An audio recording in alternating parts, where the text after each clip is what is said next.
بسم اللہ الرحمن الرحیم۔ السلام علیکم۔ جب سلطان صلاح الدین ایوبی رحمۃ اللہ علیہ نے حلب شہر کو فتح کیا تو آپ نے بیس بدل کر لوگوں کی حالات کے بارے میں جاننے کے لیے نکل پڑے۔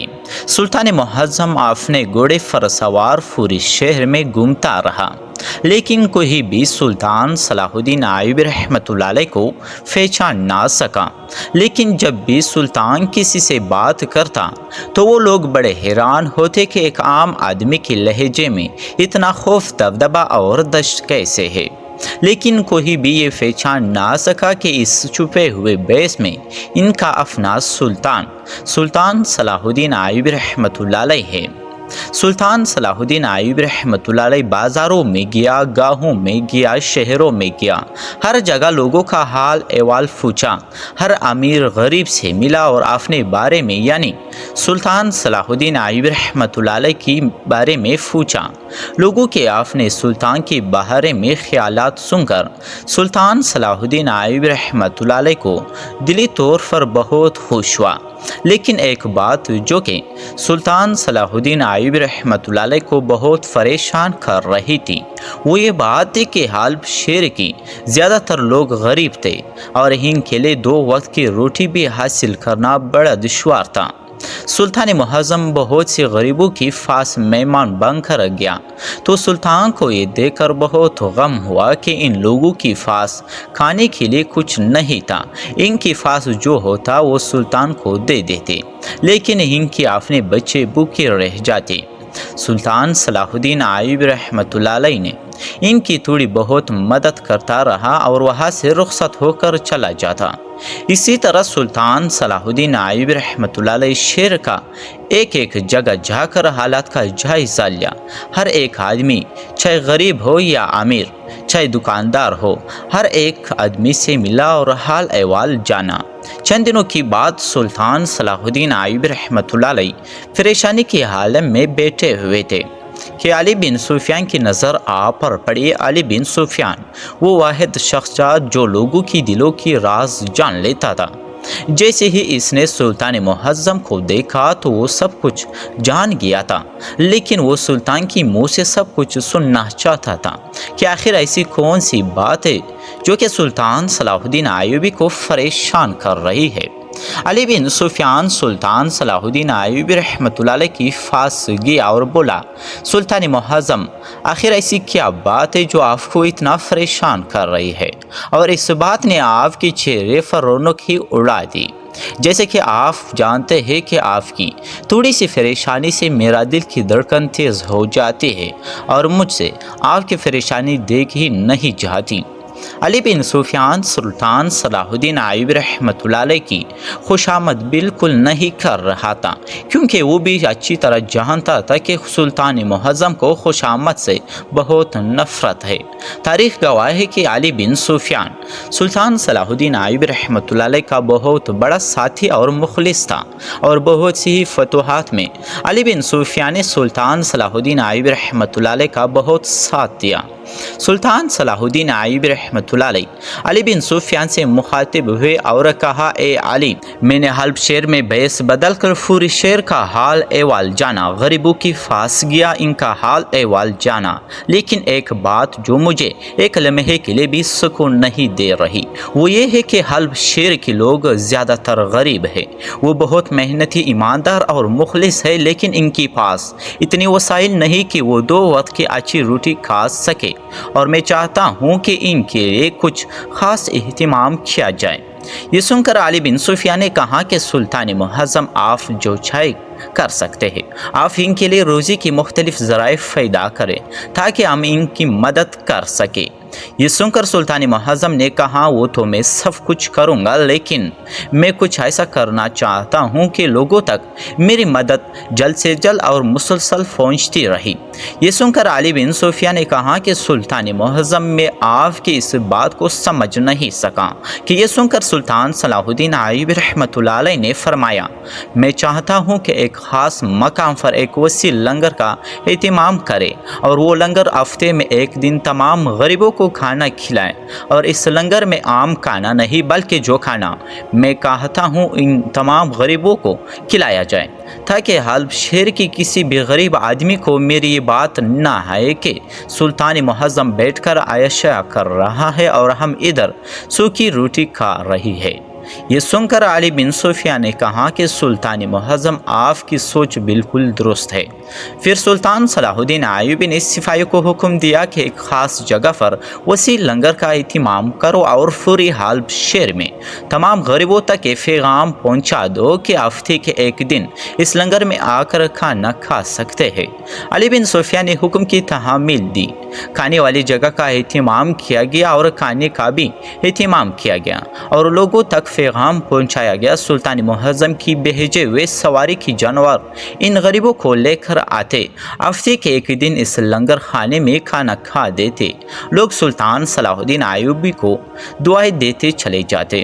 وقت گزرتا رہا، سلطان صلاح الدین ایوبی رحمۃ اللہ علیہ بڑا خوش تھا کہ میرے شہر کے لوگ وہ کھانا کھاتے ہیں جو ایک سلطان کہتا ہے۔ لیکن چند ماہ گزرنے کے بعد علی بن سفیان نے سلطان صلاح الدین ایوبی کو خبر دی کہ سلطان معظم پچھلے ہفتے جب لنگر کا اہتمام کیا گیا، لنگر کے اختتام پر ایک کسان کی بیوی غائب ہو گئی، لیکن ہم نے اسے ایک شاہد حادثہ سمجھا اور میں نے اپنے سپاہیوں کو ان کی تلاش میں لگا دیا۔ لیکن آج جب دوسرے لنگر کا اہتمام کیا گیا تو پھر حیرانی کی بات یہ ہوئی کہ ایک لوہار کی بیوی اس لنگر خانے میں سے غائب ہو گئی۔ یہ سن کر سلطان معظم بڑا پریشان ہوا کہ آخر ایسی کیا وجہ ہے کہ ہر روز کبھی کسان کی کبھی لوہار کی بیوی غائب ہو جاتی ہے۔ یہ سن کر سلطان صلاح الدین ایوبی رحمۃ اللہ علیہ نے علی بن سفیان کو کہا کہ کل لنگر کا اہتمام کرو، تمام غریبوں کو دعوت دو اور اپنے سپاہیوں کو دگنا کر دو اور اس بات کی تلاش کرو کہ آخر وہ عورت کہاں غائب ہو جاتی ہے، اس کے پیچھے آخر کیا راز ہے۔ سلطان کے حکم کی تحمیل کی گئی اور لنگر کا اہتمام کیا گیا۔ سلطان کی بھیجے ہوئے ٹانگے اور سواری کی جانور غریبوں کو لے کر لنگر کی جگہ پہنچے۔ کھانے کا اہتمام ہو گیا تھا، تمام لوگوں نے کھانا کھایا، لیکن جیسے ہی شام ہوئی تو پھر ایک کمار سر پھٹنے لگیا کہ میری بیوی غائب ہو گئی۔ سلطان معظم سمجھ چکا تھا کہ میرے اس لنگر کی وجہ سے غریب لوگوں کی مدد ہو رہی تھی اور اس سے حلب شہر کے لیے میری محبت پیدا ہو رہی تھی، اس لیے اب دشمن کو یہ بات پسند نہیں آئی اور وہ پھر سے کوئی گھٹیا حرکت کرنے کی کوشش کر رہا ہے۔ سلطان معظم نے کمار سے وعدہ کیا کہ اسے زوجہ مل جائے گا۔ اگلے ہفتے پھر لنگر کا اہتمام کیا گیا۔ اب سلطان سوچ رہا تھا کہ آخر عورتیں کہاں جا رہی ہے، اتنے ہی سپاہیوں کے باوجود یہ سب کچھ کیسے ممکن ہے۔ تھوڑی دیر سوچنے کے بعد سلطان صلاح الدین ایوبی نے بیس بدلا۔ ایک سپاہی کی بیس میں لنگر خانے کے دروازے پر سپاہیوں کے ساتھ کھڑا ہو گیا، لوگوں پر نظر جما لی جس طرح شاہین اپنے شکار کو دیکھتا ہے۔ تھوڑی دیر گزری کہ ایک عورت لنگر خانے کے اندر گزر گئی، جس کی چلنے کا انداز اس کی آنکھیں بالکل مشکوک لگ رہی تھی، لیکن اس کو کوئی عام آدمی نہیں پہچان سکتا۔ لیکن سلطان صلاح الدین ایوبی نے اس کو پہچان لیا۔ ابھی سلطان معظم چاہتا تھا کہ اس کو رنگے ہاتھوں پکڑا جائے۔ سلطان صلاح الدین ایوبی نے اس کو اندر جانے دیا۔ جیسے ہی لوگوں نے کھانا کھا لیا اور وہ واپس نکلنے لگے تو سلطان کی نظر جمائے کھڑا رہا کہ آخر ایسا کیا ہوتا ہے کہ عورت غائب ہو جاتی ہے۔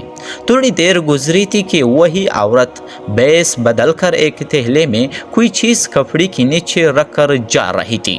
سلطان صلاح الدین ایوبی رحمۃ اللہ علیہ نے اس عورت سے پوچھا کہ اس تھیلے میں کیا ہے اور تم یہاں کیا کرنے آئی تھی؟ تو اس عورت نے سلطان صلاح الدین ایوبی کو ایک عام سپاہی سمجھتے ہوئے کہا، یہ میری بوڑھی ماں ہے، میں نے اس عظیم لنگر خانے میں کھانا کھلانے آئی تھی۔ یہ سن کر سلطان معظم سمجھ گیا کہ یہ کوئی بڑی عورت اس تیلے میں نہیں، یہ کسی غریب کسان یا کمار کی بیوی ہوگی اور وہ خاتون اس کو چالاکی کے ساتھ لے جا رہی ہے۔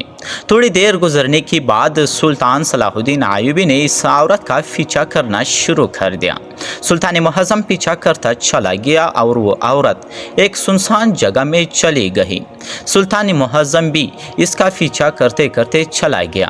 وہ عورت ایک جنگل میں جا پہنچی اور ایک غار میں گھس گئی۔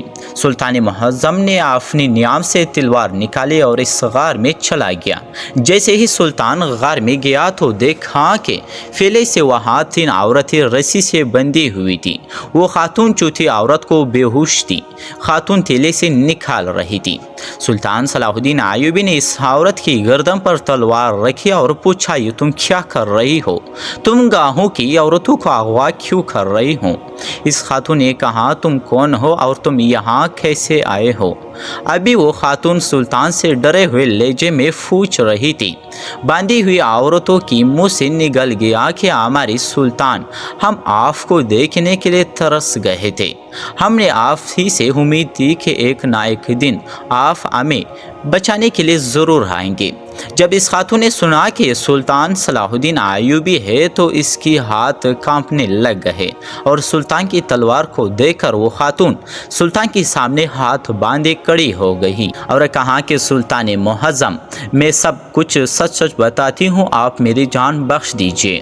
سلطان معظم نے جان بخشی کی وعدے پر اس سے ساری سچائی پوچھی تو اس نے بتایا کہ آپ نے جب حلب شہر کو فتح کیا تو دشمن نے کہا کہ وہ کس طرح آپ کو کمزور کیا جائے اور ہم دوبارہ کیسے یہ حلب شہر آپ سے فتح کیا جائے، لیکن دن بدن اس شہر کے لوگ پہلے سے زیادہ آپ سے خوش تھے۔